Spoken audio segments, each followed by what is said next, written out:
Rusiya Təhlükəsizlik Şurasının sədr müavini Dmitri Medvedev Avropanı hədələyib. Bildirib ki, ittifaq üzvlərinin Ukraynaya təzminat ödəmək üçün blokladığı Rusiya aktivlərinin müsadirə edilməsi müharibənin xüsusi səbəbi kimi qiymətləndiriləcək.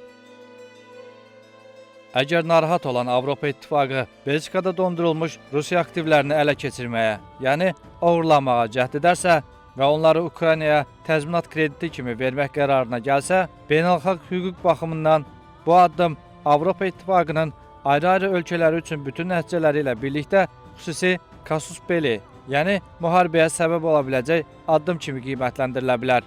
Belə halda həmin vəsaitlərin geri qaytarılması artıq məhkəmə yolu ilə mümkün olmayacaq. Onlar yalnız Rusiyanın öz məğlub düşmənlərindən təbii formada, natura şəklində alacağı həqiqi təzminatlar vasitəsilə qaytarıla bilər.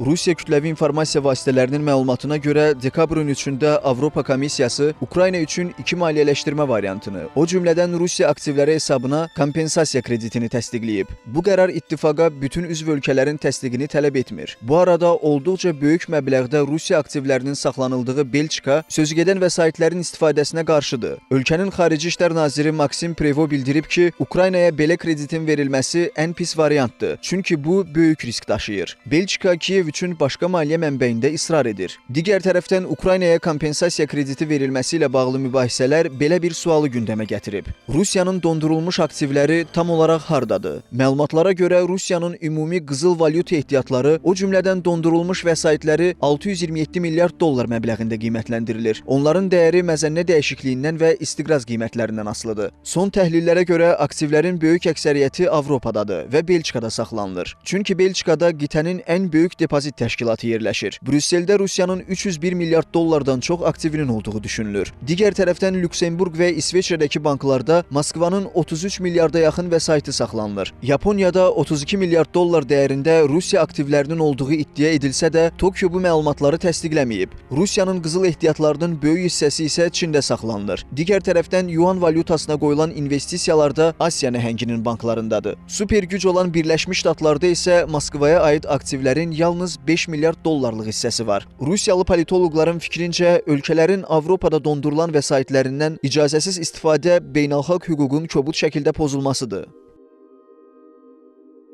На мой взгляд, Европа не пойдет на такие... Düşünürəm ki, onlar Rusiya aktivlərini, xüsusilə maliyyə aktivlərini dondurmayacaq və reparativ vasitə kimi istifadə etməyəcək. Bunun da səbəbi sadədir. Bütün dünyada olduğu kimi Avropada da banklar var ki, hesabların açılması ilə bağlı hakimiyyətin tapşırıqlarını icra etmir. Məsələn, Panamada hətta hesabların açığa çıxması ilə bağlı Interpolun tapşırığı belə əsas deyil. Avropada İsveçrə, Lüksemburq düşünmürəm ki, hakimiyyətin tələblərini icra edəcək. Xüsusən də Avropa İttifaqı ölkələrinin tələbi ilə hesabların açığa çıxması və dondurulmasına getməzlər. Açıq danışaq, müasir dünyada əsas olan biznes maraqlarıdır. Bununla birlikdə Rusiyanın Avropa İttifaqının dondurulmuş ehtiyatları ilə bağlı mümkün hərəkətlərə cavabının necə olacağı maraq doğuran məqamlardandır. Belə ki, bir müddət əvvəl Kreml əcnəbilərə məxsus aktivlərin milliləşdirilməsi və satılması planlarını hazırlayıb. Bu aktivlər arasında əsasən Ukrayna müharibəsi başlayanda Rusiyanı tərk etməyən firmalar da var. Reutersin məlumatına görə müharibə səbəbindən şirkətlərin Rusiyadan çıxması onlar üçün yalnız 2024-cü ilin martına qədər 107 milyard dollardan çox itki ilə nəticələnib. Bundan əlavə Moskva xarici aktivlərin satışında ən azı 50% endirim tələb edir və gediş şərtlərini vaxt keçdikcə daha da sərtləşdirir. Nominal ödənişləri isə çox vaxt yalnız rubl ilə qəbul edir. Ekspertlər hesab edir ki, Rusiyanın cavabı kifayət qədər ağır ola bilər. Rusiya iqtisadiyyatı problem yaşaya bilər, xüsusən də sanksiyalarla bağlı. Lakin illərdir bunun bir yolunu tapıb kompensasiya edə bilirlər. Avropa iqtisadi sistemi fərqlidir. Rusiyanın bu addıma cavabı onsuz da qırılma vəziyyətində olan Avropa üçün böyük problemlər yarada bilər. Rusiya ilə Avropa arasında iqtisadi müharibədə kimin qalib gələcəyi məlum deyil. Lakin hər iki tərəfin üstünlükləri və mənfi cəhətləri var. Qitənin enerji təminatında Moskvadan asılı olması onun üçün ciddi maliyyə qaynağıdır. Avropa isə şəffaf iqtisadi quruluşa, yüksək texnologiyaya və çoxşaxəli ticarət tərəfdaşlarına malikdir. Lakin Rusiyanın perspektivdə müharibəyə davamlılığı, Avropa sanksiyalarının effektivliyi və dünya bazarlarındakı hadisələr kimi amillər nəticəyə təsir edə bilər.